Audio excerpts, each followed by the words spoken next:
Olhe para estas estruturas e me diz: como é possível que civilizações antigas, sem computadores ou guindastes, tenham alcançado uma precisão que humilha a engenharia moderna? Hoje você vai descobrir construções tão surreais que desafiam a lógica, começando por um templo esculpido diretamente na montanha que parece ter sido feito por gigantes. Se você quer entender como o impossível foi erguido, este vídeo é o seu lugar. Já deixa o seu like, se inscreve aqui no canal e comenta. De qual cidade você está nos assistindo? Vamos começar. 10. O Templo de Hatshepsut, no Egito. Na margem oeste do rio Nilo, perto de Luxor, ergue-se o Templo Mortuário de Hatshepsut, uma das conquistas mais extraordinárias do Egito Antigo. Construído durante o século XV, antes da Era Comum, sob o reinado da faraó Hatshepsut, este local combina uma escala monumental com um design extremamente refinado, servindo tanto como uma declaração política quanto como uma obra-prima da engenharia.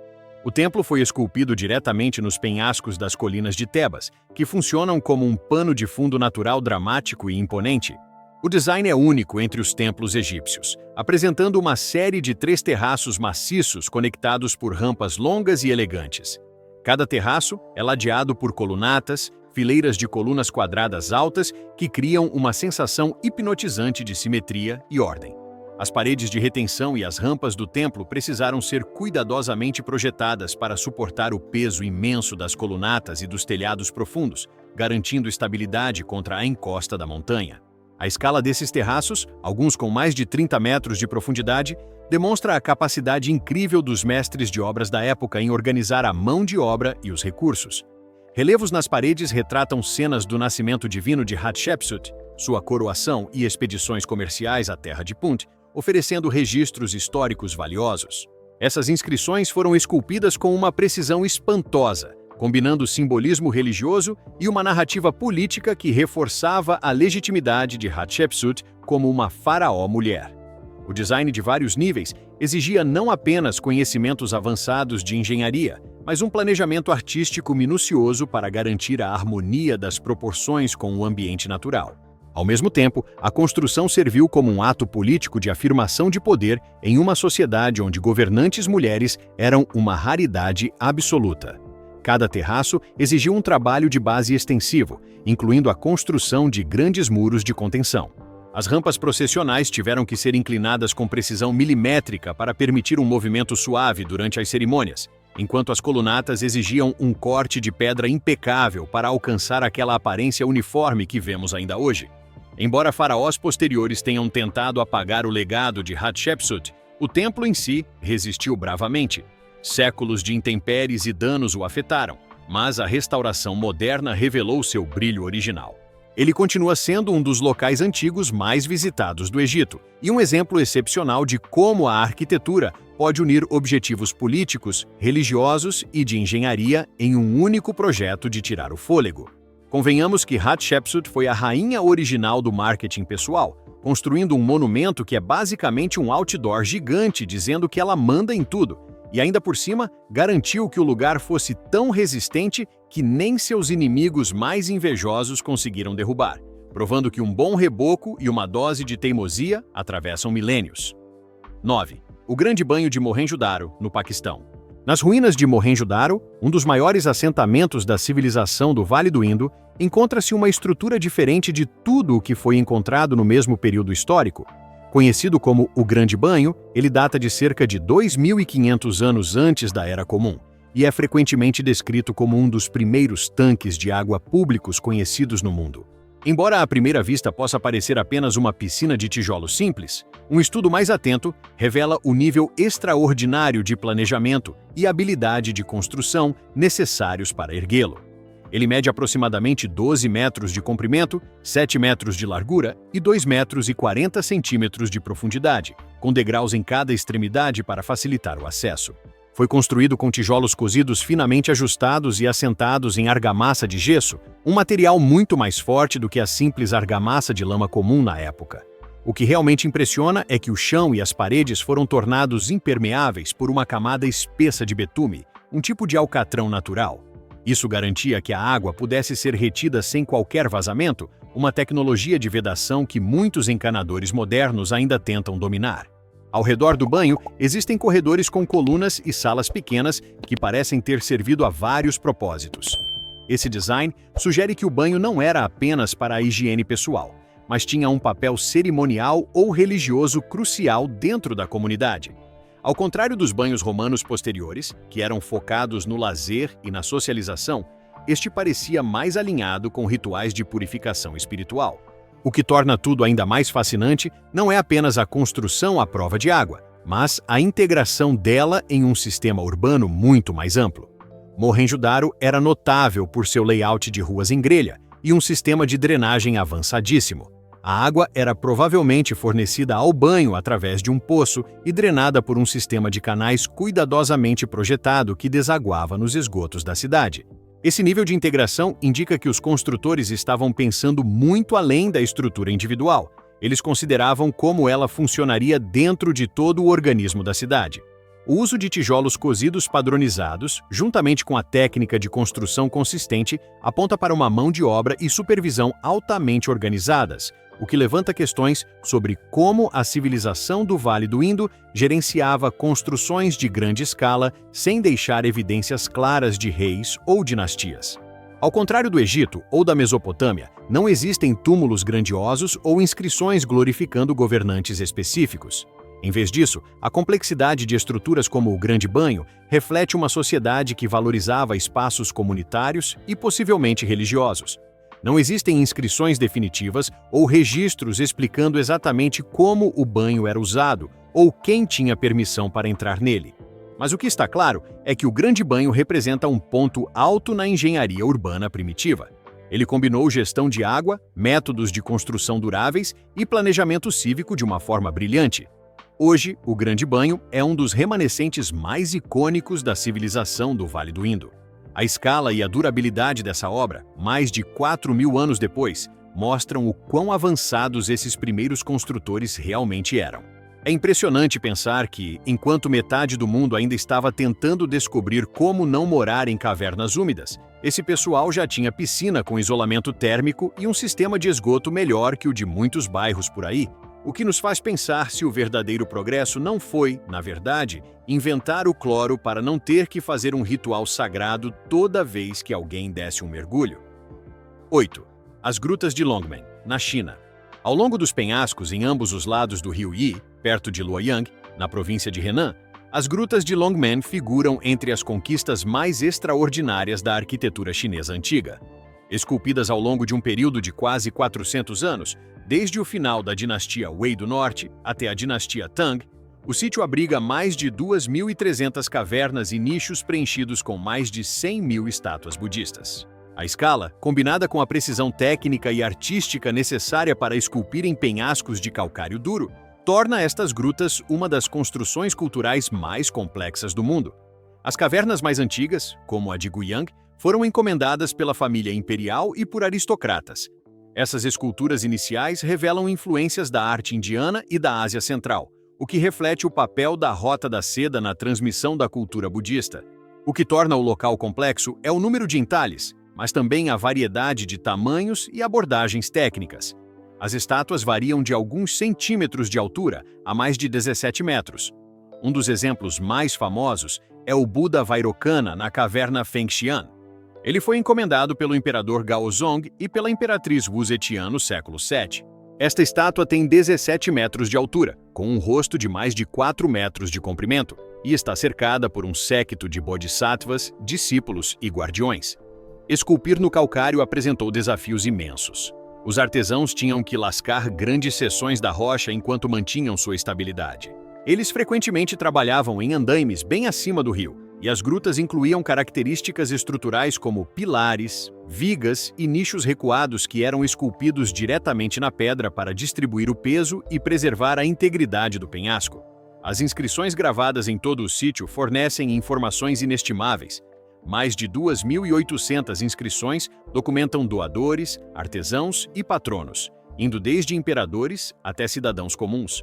O envolvimento da imperatriz Wu Zetian, a única imperatriz mulher da China, na encomenda de algumas das maiores estátuas, mostra a dimensão política dessas grutas.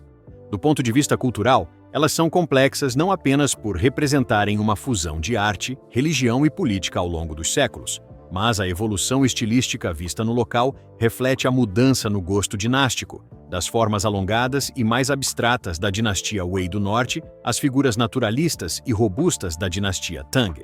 Essa evolução fornece um registro contínuo da arte budista e das práticas arquitetônicas por quase 400 anos. As grutas representam séculos de devoção, ambição imperial e maestria artística. Nenhuma pessoa ou dinastia isolada pode reivindicar a autoria total. Em vez disso, as grutas são o produto de um esforço coletivo contínuo. Hoje, elas são um dos locais antigos mais visitados e estudados na China.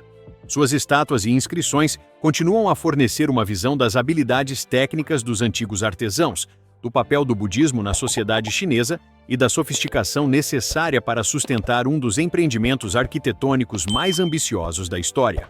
É impressionante como eles conseguiram esculpir 100.000 estátuas sem que um único artesão desse uma martelada errada no nariz de um Buda, o que prova que, naquela época, se você não tivesse paciência e mãos firmes, provavelmente seria rebaixado para a função de carregar os baldes de água no rio, porque o nível de perfeição ali é de deixar qualquer escultor moderno com inveja. 7. O Templo Borobudur, na Indonésia. Na ilha de Java, ergue-se Borobudur. É o maior templo budista do mundo e uma das construções mais complexas da Era Antiga. Construído durante os séculos 8 e 9 da Era Comum sob a dinastia Sailendra, Borobudur representa uma combinação extraordinária de simbolismo religioso, engenhosidade arquitetônica e logística. Ele mede cerca de 123 metros em cada lado e 35 metros de altura, cobrindo uma área total de cerca de 2.500 metros quadrados. É construído na forma de uma pirâmide de degraus com 9 plataformas empilhadas, sendo 6 terraços quadrados na base e 3 circulares no topo, culminando em uma grande cúpula central. Cada nível simboliza um estágio de iluminação espiritual, começando com o mundo do desejo e da ilusão na base, ascendendo pelo mundo das formas e culminando no mundo sem forma no topo. Uma das características mais notáveis são os extensos entalhes em baixo relevo, que se estendem por mais de 5 quilômetros de comprimento. Os relevos retratam cenas das escrituras budistas, ilustrando a vida do Buda e lições morais de suas vidas passadas. Há também representações da vida cotidiana na Java do século VIII, incluindo cenas de mercados, navios, palácios e atividades agrícolas. Os entalhes não apenas exigiram uma habilidade artística imensa, mas funcionavam como uma ferramenta de ensino para os peregrinos que circulavam cada terraço enquanto estudavam os relevos. Os terraços superiores são adornados com 72 estupas em forma de sino, cada uma contendo uma estátua de um Buda sentado. Essas estupas, junto com a cúpula central, criam um símbolo visual de iluminação. A repetição e a geometria das estupas exigiram um planejamento cuidadoso, garantindo simetria e estabilidade em toda a estrutura. Situado em uma região com fortes chuvas tropicais, o templo precisava de proteção contra a erosão e danos causados pela água. Os construtores instalaram um sistema sofisticado de calhas, bicas e canais ocultos para direcionar a água da chuva para longe do monumento. Sem essas características, a estrutura não teria sobrevivido intacta por mais de um milênio. Borobudur acabou caindo em desuso, provavelmente devido ao declínio dos reinos budistas em Java e à ascensão do Islã na região. Ao longo dos séculos, foi enterrado sob camadas de cinzas vulcânicas e selva, sendo redescoberto no início do século XIX por oficiais coloniais holandeses. Passou por várias restaurações importantes, a maior delas no final do século XX, sob a supervisão da Organização das Nações Unidas para a Educação, a Ciência e a Cultura. Mas hoje, Borobudur é, claro, um patrimônio mundial. O fato de ter resistido a terremotos, erupções vulcânicas e séculos de negligência apenas ressalta o gênio dos construtores. Imagine só o trabalho de fazer a manutenção de 5 quilômetros de esculturas em uma região que chove quase todo dia. Os engenheiros antigos deviam ser obcecados por drenagem, porque construir um templo gigante que também funciona como um guarda-chuva de pedra colossal é o auge da inteligência prática. 6. Petra, na Jordânia. Dentro dos penhascos do sul da Jordânia, encontra-se Petra, a antiga cidade dos nabateus, renomada por sua arquitetura esculpida na rocha e seu gerenciamento sofisticado de água. Estabelecida por volta do século IV antes da Era Comum, Petra floresceu como um centro comercial vital que ligava a Arábia, o Egito e o Mediterrâneo. A estrutura mais famosa aqui é o Al-Qasné, ou o Tesouro. Trata-se de uma fachada esculpida diretamente no arenito vermelho rosado, elevando-se a mais de 39 metros de altura. Ela apresenta uma mistura de estilos arquitetônicos helenísticos e do Oriente Próximo, com colunas ornamentadas, frontões e esculturas detalhadas. Mas o Tesouro é apenas uma de centenas de estruturas esculpidas em toda esta área, incluindo templos, túmulos, teatros e casas. A cidade está localizada em uma região desértica com pouquíssima chuva. Mas os nabateus conseguiram sustentar uma população próspera, construindo um sistema intrincado de canais, cisternas, represas e reservatórios. Alguns canais eram revestidos com cerâmica para evitar vazamentos, enquanto sistemas de transbordamento preveniam inundações durante tempestades raras, porém poderosas. Esse domínio do controle da água era essencial para a sobrevivência e a prosperidade de Petra. O Sikh, um desfiladeiro estreito de quase 1 quilômetro de comprimento, serve como a entrada principal. Os canais esculpidos ao longo das paredes outrora levavam água para a cidade. Além do Sikh, Petra se abre em uma praça expansiva, ruas ladeadas por colunas e edifícios monumentais que mostram as tradições locais e influências estrangeiras da Grécia, Roma e Egito.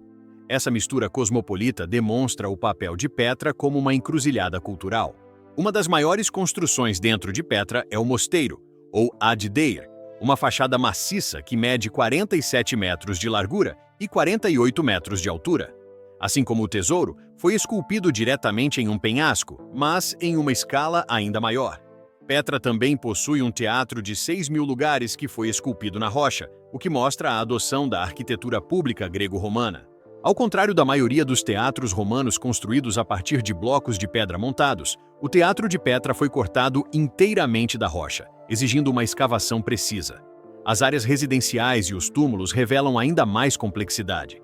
Mais de 1.000 túmulos foram documentados, muitos apresentando fachadas intrincadas com entalhes detalhados.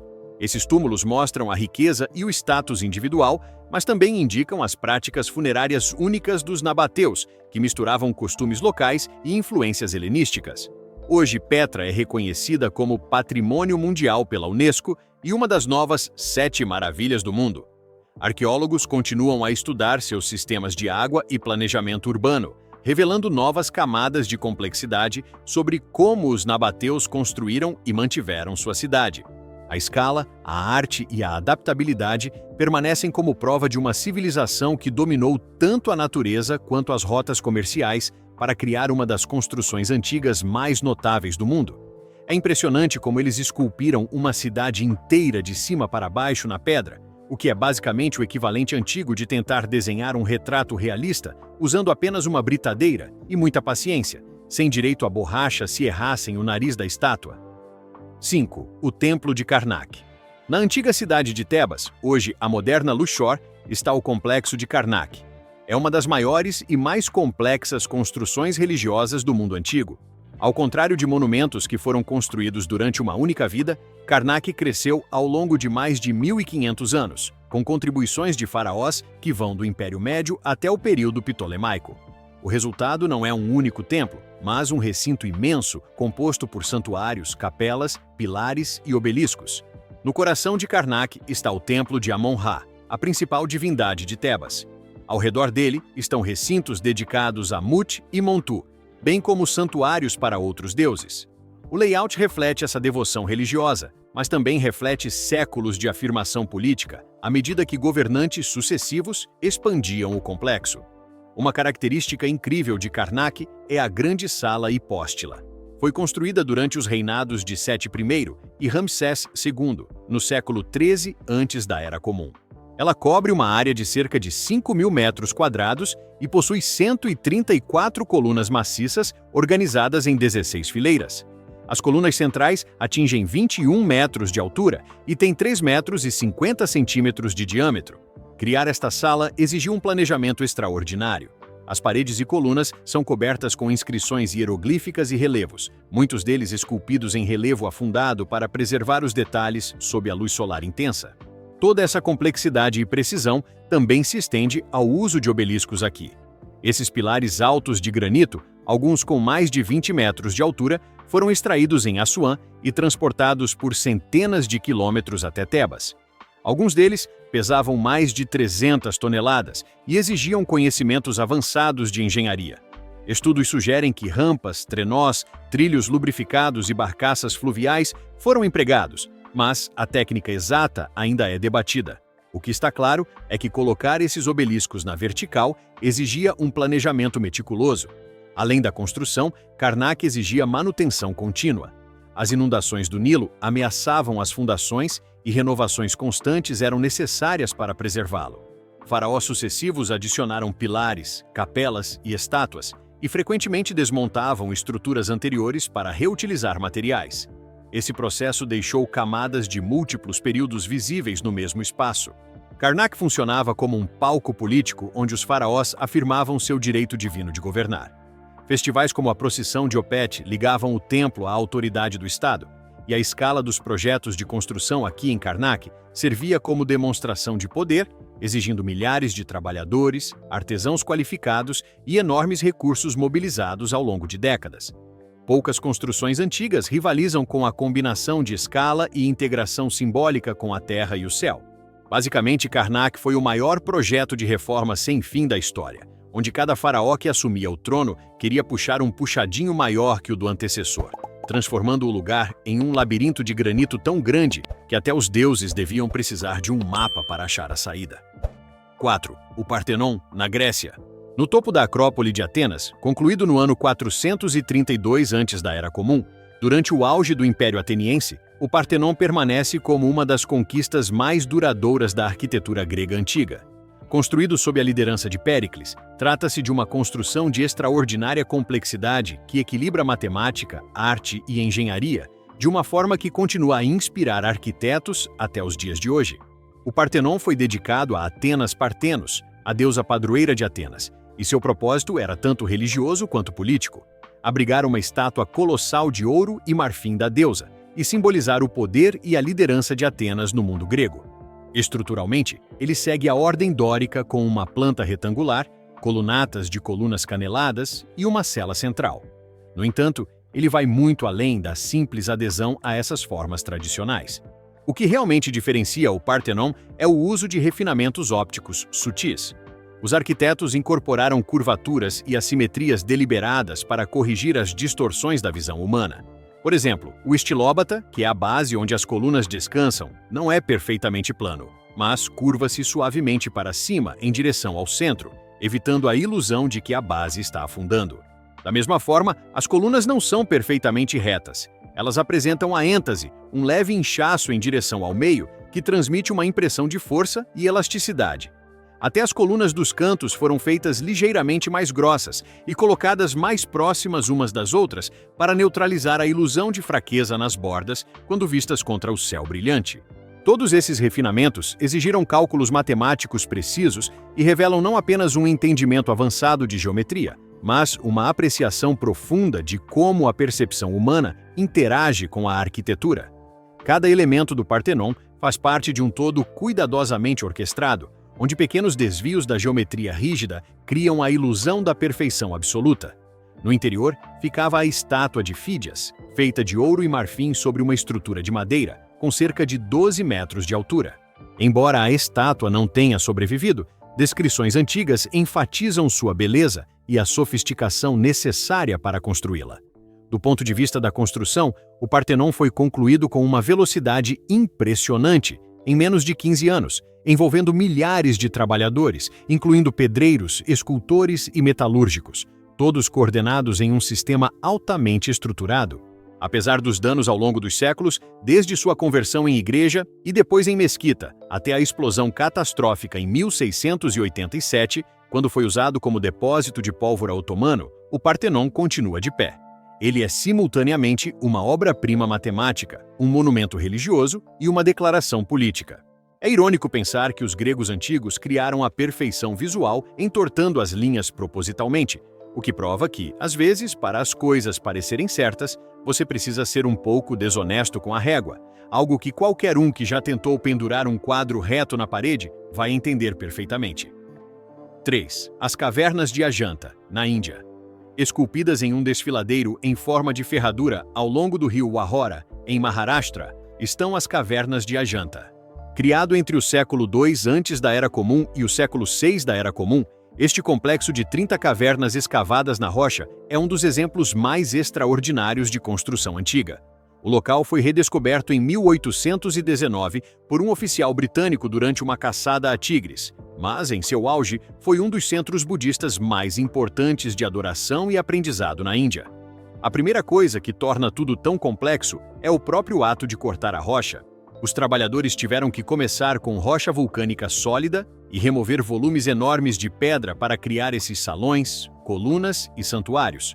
Ao contrário da arquitetura convencional, onde você empilha blocos, aqui não havia margem para erro. Se uma coluna fosse colocada no lugar errado, ou se o teto fosse cortado de forma muito fina, toda a câmara poderia desabar.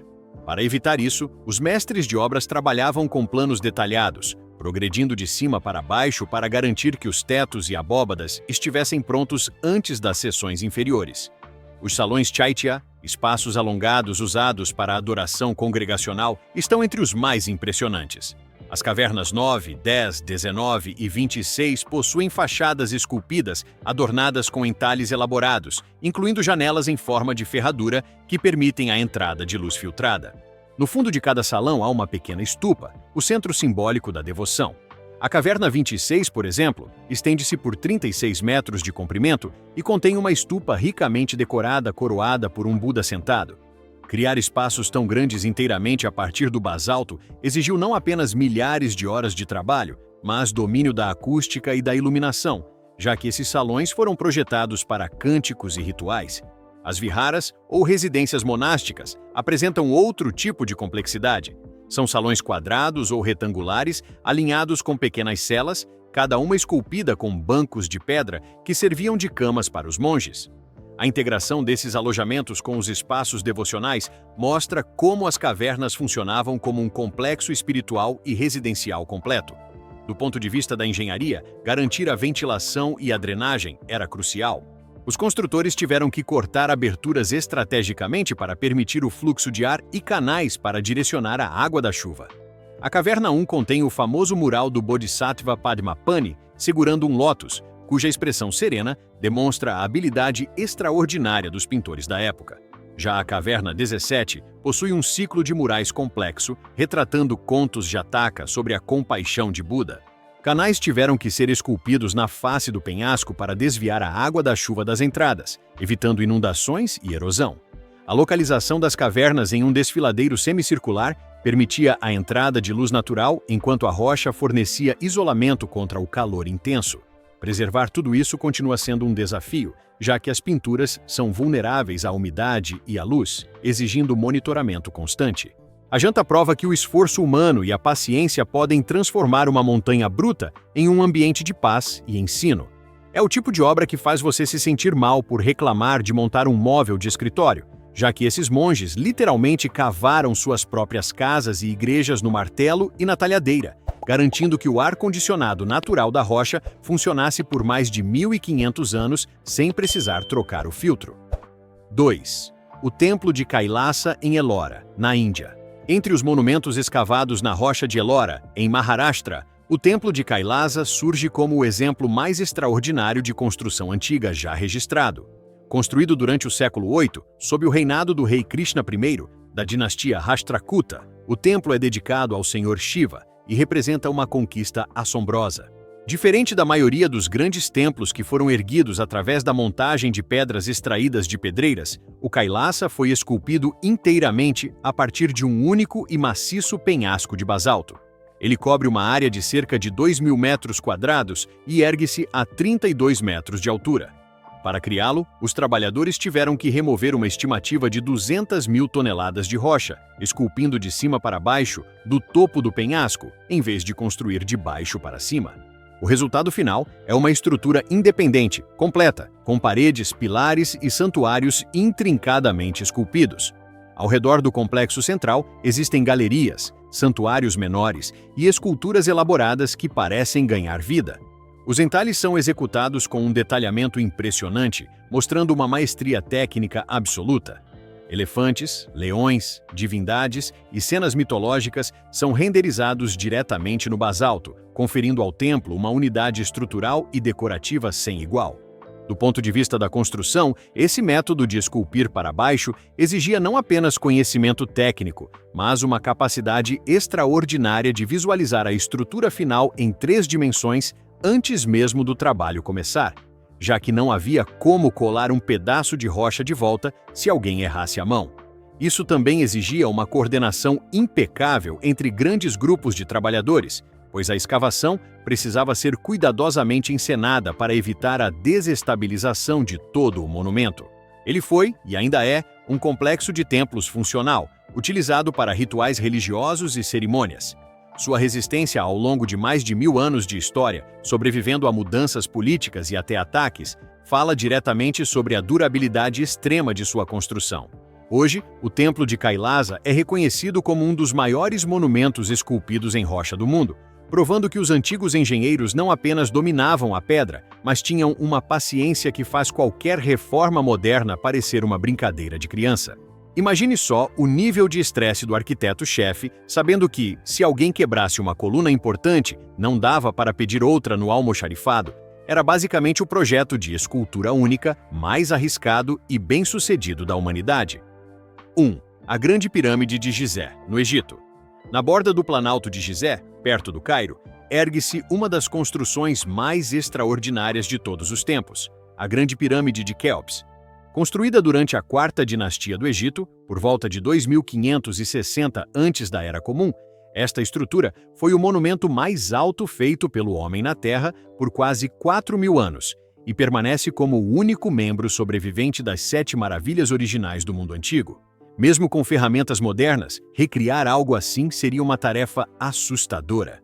O fato de ter sido construída há mais de 4.500 anos, sem ferramentas de ferro ou veículos com rodas, faz dela uma das conquistas mais impressionantes da nossa espécie. A pirâmide foi erguida como o túmulo do faraó Quéops, e sua base cobre cerca de 13 acres, com cada lado medindo originalmente cerca de 230 metros de comprimento. A altura original de 146 metros a tornava mais alta do que qualquer outro edifício até o período medieval. Estimativas sugerem que cerca de 2.300.000 blocos de calcário e granito foram usados, com um peso médio de 2,5 toneladas cada. No entanto, algumas das vigas de granito no interior pesam até 70 ou 80 toneladas. Como essas pedras foram extraídas, transportadas e colocadas no lugar, continua sendo um dos maiores quebra-cabeças da engenharia da antiguidade. O núcleo da pirâmide foi construído com calcário de pedreira, enquanto o revestimento externo, que em sua maior parte se perdeu, era feito de calcário branco fino vindo de Tura, do outro lado do Nilo. Essas pedras de revestimento foram polidas até ficarem lisas e ajustadas com tanta precisão que o monumento devia brilhar intensamente sob o sol do deserto, visível a quilômetros de distância como um farol de poder. O design interior é igualmente notável. Ao contrário de muitas pirâmides que contêm uma única câmara funerária, a de Quéops apresenta uma série de passagens e câmaras em diferentes níveis. A câmara mais alta e impressionante é a do rei, construída inteiramente de blocos de granito vermelho, medindo 10 metros por 5 metros e encimada por um teto plano de vigas de granito maciças. Levando a ela está a Grande Galeria, uma passagem ascendente de 47 metros de comprimento, com paredes em balanço que sobem em uma curva estreita. Os lados da pirâmide estão alinhados quase exatamente com as direções cardeais, com um erro de menos de 0,05 graus, e a base é quase perfeitamente nivelada. Escavações revelaram vilas de trabalhadores, padarias e cervejarias, sugerindo que uma força de trabalho rotativa de 20 a 30 mil operários qualificados e agricultores foi organizada em equipes. A Grande Pirâmide de Gizé é complexa não apenas pelo seu tamanho, mas pela integração de matemática, engenharia, logística e astronomia em um único monumento que exigiu um planejamento visionário e uma execução impecável. É de se pensar que o faraó Quéops devia ser aquele tipo de cliente exigente que pedia para mudar o projeto na última hora. Mas, nesse caso, os arquitetos levaram a sério demais o conceito de fazer algo para durar, já que o prédio está lá firme e forte, enquanto o puxadinho que eu fiz em casa já está com infiltração. Depois de conhecer essas obras, fica a pergunta: Qual dessas civilizações você acha que foi a mais avançada tecnicamente? Você acredita que eles tinham algum conhecimento que se perdeu no tempo ou foi apenas força de vontade bruta? Escreva nos comentários o nome da cidade de onde você está nos assistindo. Deixe seu like, se inscreva no canal e ative as notificações para não perder nossas próximas explorações. Não saia daí, porque já estão aparecendo outros vídeos incríveis na tela para você continuar maratonando nosso conteúdo. Até a próxima!